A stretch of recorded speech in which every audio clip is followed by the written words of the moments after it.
안녕하세요. 시댁이야기 라디오입니다. 며느리는 입 닫고 노예처럼 살아야 하나요? 라는 사연을 보내주셨습니다. 안녕하세요. 저는 결혼 2년차 들어가고 돌쟁이 딸과 둘째 임신 중이며 한 아파트에 시댁 식구들이 옹기종기 모여 살고 있어서 행사가 엄청 많습니다.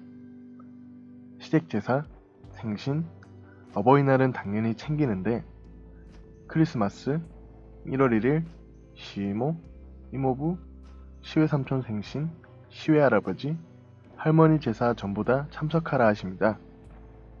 결혼한 지 얼마 지나지 않았을 때 시외할아버지 제사에 제사 며칠 전 갑자기 오라기에 저는 임신 중이었고 친정엄마 생신 집들이 행사가 한 주에 모두 겹쳐 있어서 몸 힘들어 못 가겠다 말씀드렸음에도 불구하고 숙모님 음식하는 거 도우라고 말씀하시기에 사촌 형님도 시외가 제사 안 다니는데 저도 안 가겠다고 말씀드렸다가 고부 갈등이 심해져 출산할 때까지 찬바람이었어요. 출산할 쯤 되니 어머니가 먼저 잘 지내보자 손 내미시고 옆동 사시기에 몸조리하는 거 도와주신다고 새벽 6시고 새벽 1시고 오셔서 국가 빨래 해주시며 아기도 봐주셨어요. 아무 때나 불쑥 오시는 어머님 정말 불편하고 됐다고 마다하는데도 몸도 아프시면서 몸조리하는 거 도와준다며 오셔서 살림 도와주시니 죄송스러워 마음이 엄청 불편했죠. 저는 아기 때문이라도 잘 지내보자 마음 고치고 예전 일 잊고 살갑게 하려 했고 친척 행사 있을 땐 신랑 갈 때만 참석했었습니다. 그런데 둘째 임신하니 또 일이 터졌고 첫째 임신 땐 시외할아버지 제사로 둘째 임신 중엔 시외삼촌 생일에 오라고 하시며 문자를 보내셨어요. 내일 삼촌 생일이라 갈비집에서 먹는데 요즘 삼촌이 전화 안 받는다고 엄청 열받아 했으니 그런 줄 알고 있어라. 이 삼촌은 신랑의 외가 쪽 사촌형이에요. 시외가 제사 때 안 오시는 사촌형님의 신랑이며 평상시 외가 쪽 일엔 잘 안 나타나시고 불러도 일 있다고 참석 안 하십니다. 그런데 이 삼촌분이 화난 것까지 제가 왜 알아야 하며 둘째 임신 13주 때 되는데 첫애랑 다르게 입덧이 엄청 심하여 어머님께 답장으로 어머니 내일 신랑이 풀근무고 저도 몸이 안 좋아 저희 부부 내외 참석하기 힘들 것 같아요. 실은 여성검사 했더니 소변이랑 백혈구 수치가 높게 나와서 의사가 무리하지 말고 입덧도 심하고 약도 따로 못 쓴다고 막달에 검사 한 번 더 하자고 절대 무리하지 말고 푹 쉬라 했었어요. 혹시나 제 동생 일 때문에 그러시면 마음 써주신 것에 감사히 생각해요. 그렇지만 동생이 2년 동안 힘들게 공부한 만큼 본인 실력대로 하고 싶어하고 실력대로 결과도 받고 싶어해요. 저도 그게 맞다 생각이 들고요. 발령되기 동안에 휴학한 학교 문제 정리도 있고 해서 동생이 알아서 처신할 것 같아요. 신랑에겐 내일 삼촌 생신이라고 말해둘게요. 라고 했더니 전화 오셔서는 친정 엄마한테 말하는 것처럼 자기에게 말하지 말라며 말 좀 가려서 하라고 합니다. 제 문자에서 언급한 동생 일은 이번에 동생이 공무원 필기에 합격했지만 시애 삼촌께서 공무원 하신 지 오래되셔서 인사 관련 사람들을 잘 아시는지 어머니께서 시애 삼촌께 제 동생 앞날 좀 봐달라고 하셨답니다. 아무튼 여차저차 엮어 문자 드렸더니 전화하셔서는 기분 굉장히 나쁘다며 제 친구들한테 물어보라고 이게 기분 나쁘지 않은 건지 하시면서 상견례하고 친정엄마랑 시엄마랑 두 분이서만 식사하신 적이 있는데 그때 친정엄마에게 기분 나빴던 일까지 말하시며 내 신랑이 키가 작아서 결혼식 날 깔창도 신기고 옷도 근사한 거 해야 된다고 했다. 너네 아빠가 워낙 미남이시고 잘생기셔서 가볍게 한 말을 가지고 너네 엄마가 그걸 장난으로 못 받고 라며 줄줄이 얘기하시는데 뒷말은 옆에서 딸이 위험한 걸 가지고 놀아 제지하느라 못 들었습니다. 근데 앞절만 들어도 친정엄마가 예비 사돈이 본인 신랑 깎아내리는 게 민망해서 하신 말이었다는 게 눈에 훤해요. 근데 그게 기분 나빴다며 자기에게 친정엄마한테 이야기하듯 말하지 말라는데 이렇게 말한 걸 보면 저희 엄마도 자기한테 말을 막 했다는 뜻 아닌가요? 그래서 저는 어머니 2년 전 일을 가지고 왜 이제서야 말씀하세요? 했더니 저보고 나는 예전에 기분이 나빴어도 말 안 하는데 내가 지금 그게 생각이 나서 말하는 거야. 동생 일은 자기 일처럼 생각하고 잘 되길 바라는 마음에 그런 건데 제가 그런 식으로 말하면 서운하다 하시더라고요. 어머니, 신경 쓰실 일도 많으신데 제 동생 일까지 신경 쓰게 해드리고 싶지 않았어요.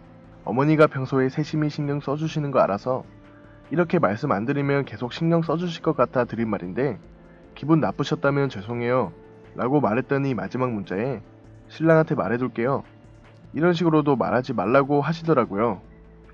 자기가 자기 아들한테도 오라고 이야기해놨는데 자기한테 통보하듯이 그러지 말고 못 오면 몸이 아파 못 온다고만 하면 되지 그러지 말라고 합니다. 전 어머니가 신랑한테 말 안 하시고 저한테만 말씀하신 줄 알고 말씀드린 건데 알려주셨었어요?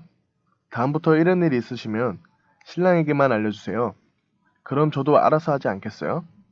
했더니 넌 그럼 가족 행사 안 다닐 거냐는 말씀에 저는 가족이면 어머니, 아버지, 도련님 이렇게만 알고 있다고 했더니 알겠다고 하고 끊으셨고 10분 넘게 통화했었습니다. 그때 신랑은 출근하려고 신발 신다가 제가 어머니 전화 받는 거 알고 안 나가고 다 듣고 있더라고요. 통화 끝나자마자 열받아서 제가 이런 내용으로 나 전화 받게 만들지 마 라고 했더니 네가 딱 봐도 사무적으로 이야기했구만 하더라고요. 문자 내용 보여줬더니 넌 너무 사무적이야 라며 삼촌 생일 자기 대신 가서 밥 먹고 오면 안 되냐는 거냐며 출근했어요. 데려오도 시키지 말라고 오빠나 가라며 그리고 그 외삼촌은 저한테 할 소리 못할 소리 장난이라며 다 하신 분이거든요. 운전면허 땄냐고 물어보기에 제가 운동신경이 둔해 장롱면허 하다 사고 날 것 같아 차 바로 몰고 다닐 일이 생길 때 운전면허 딸 생각이라고 했더니 우리 조카가 학원비 다 내주는데 그런 거 시집 오기 전에 따와야 하는 거라며 시외할아버지 제사 후에 한번 뵀는데 너가 외가 제사 일하기 싫다고 했다며 이러고 시댁 가게에 일 돕느라 오전에 어머니께 아이 3시간 맡기는데 너네 친정엄마한테나 애 맡기라 하는 사람이에요. 그래서 가급적 안 만나려고 하는 건데 신랑은 그런 게 다 장난인데 넌 왜 그렇게 진지하냐고 합니다. 그래서 조카 며느리한테 그런 식의 장난치는 사람 없고 난 그런 장난 받아줄 만큼 마음이 넓지 못하고 삼촌 생일 가기 싫어 라고 했어요. 신랑이 자기 생일에 삼촌 초대해놓고 삼촌도 생일날 초대하는데 가서 밥 한 끼 먹고 오는 게 힘드냐고 하네요. 근데 신랑 생일엔 제가 시댁 식구만 불렀고 시엄마가 이렇게 잘 차렸는데 삼촌도 부르자는데 거기다 싫다 하나요? 저랑 상의도 없이 자기들이 불러놓고는 신랑이 자꾸 말 안 되는 이야기하며 제 마음은 몰라줘서 너무 서럽고 1년 전 시할아버지 제사일이 떠올라 더는 못 참겠다고 말하며 서럽게 울었습니다. 그 사이에 시엄마에게 문자로 신랑이랑 똑같은 얘기로 너 신랑 생일 저녁에 삼촌 내외 초대했는데 밥을 먹었다고 안 왔지? 그래서 삼촌이 미안해서 며칠 후에 적게나마 봉투 갖다 주었다 하던데 난 작년에 들었거든. 그런데 왜 내가 문자 보냈더니 제 동생 일로 그러시면 안 해도 돼요? 그런 며느리가 어딨니? 내가 너한테 큰 말실수를 했니? 나한테 말 끝나면 즉시 말대답하고 내가 그리 우습게 보여서 말대답을 또박또박 하는 건지 네 성격을 알았지만 오늘 확실히 알았다. 절대 오지 말고 너도 네 아기들 삼촌 초대하지 마. 알았지? 난 그리 알겠다. 이렇게 문자가 왔고 신랑도 덩달아 카톡으로 뭘 그렇게 심각한데? 초대하고 초대받았으니 가서 밥 한 끼 먹고 오면 되는걸? 지옥 같은 시월드? 하기에 제가 개같이 당한 일이다 했더니 바로 전화가 와서는 너 뭐라 했냐? 어? 뭐 개같아? 개같은 걸 안 당하려면 애 데리고 너네 집에 나가 있어. 이렇게 말하더군요. 아이 데리고 지금 친정에 와 있고 친정 엄마에게는 몸이 너무 힘들어 휴가 왔다 했지만 제가 뭘 그리 심하게 했나요? 시어머니 말처럼 제가 말을 막 했나요? 며느리는 할 말 좀 하고 살면 안 되나요? 저것도 신랑이라고 1년 전이나 지금이나 똑같은 신랑 태도에 도무지 누구와 사나 싶어요. 제 아기와 어디 조용한 데 가서 숨어서 살고 싶고 아기는 옆에서 자고 있는데 눈물만 흐릅니다. 누가 잘못하고 있는 건지 판단이 되시는 분들은 제발 꼭 조언 좀 부탁드릴게요. 라고 사연을 보내주셨습니다. 오늘도 사연을 보내주신 분께 감사드리며 앞으로도 많은 사연 전해드리겠습니다. 구독과 좋아요는 큰 힘이 됩니다. 감사합니다.